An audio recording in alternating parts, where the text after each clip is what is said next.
Bonjour, eh bien je vous retrouve pour cette seconde vidéo consacrée à la méditation et aux 4 éléments, qui en réalité sont 5.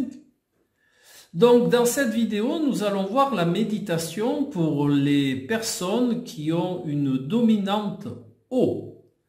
Alors, comme dans la précédente pour le feu, comment obtient-on sa dominante? Eh bien en faisant l'étude de la dominante élémentaire avec son thème astral. Voilà, tout simplement. C'est-à-dire que chaque facteur du thème se trouve dans un signe, chaque signe a un attribut élémentaire et de ce fait on va comptabiliser quelle est la dominante et bien entendu les sous-dominantes. Voilà. Alors revenons-en à l'élément eau et à la méditation. Eh bien ce sont des gens qui ont besoin d'une atmosphère hyper calme, hyper détendue et surtout dans laquelle ils se sentent en sécurité. Voilà.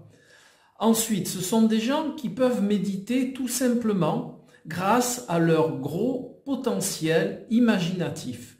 Vous savez que les personnes qui sont à dominante eau, ce sont des gens qui sont hypersensibles, donc une belle qualité pour la méditation, mais ce sont aussi des gens qui ont un gros potentiel intuitif, ainsi qu'une très grosse imagination. Voilà. Eh bien, ces gens, ils peuvent...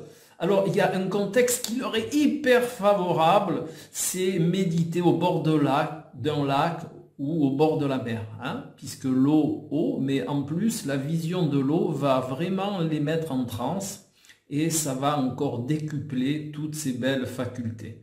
Donc, je disais, au bord de l'eau, dans une ambiance où ils se sentent en sécurité, les gens à dominante eau, eh bien, n'apprécient pas le bruit. Donc, vraiment une belle ambiance, calme, avec le bruit du ressac des vagues. Voilà, ça c'est top pour eux. En même temps, le bruit du ressac des vagues va les aider à se mettre en transe. Hein.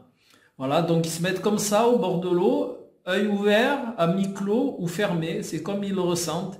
Et ils laissent aller leur imagination. C'est leur plus grand atout pour la méditation.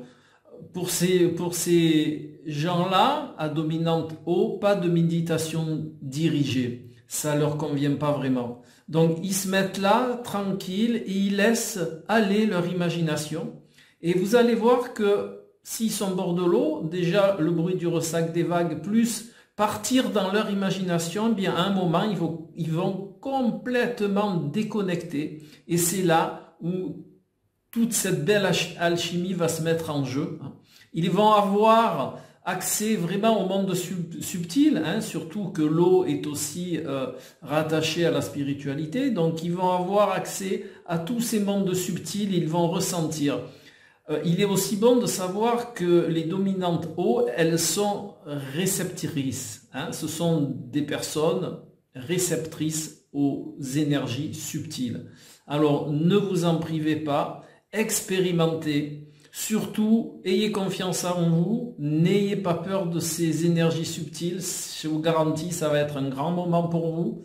Donc petite récap, hein. Alors déjà petite récap de l'élément feu, juste pour vous remettre dans l'ambiance si vous n'avez pas écouté la première vidéo. Donc récap élément feu, méditation active. Pour les dominantes eau, eh bien au bord de l'eau, avec l'imagination, ce sont des gens qui sont récepteurs et là, de grandes choses vont se passer. Eh bien, je vous retrouve tout bientôt pour la prochaine vidéo. Au revoir.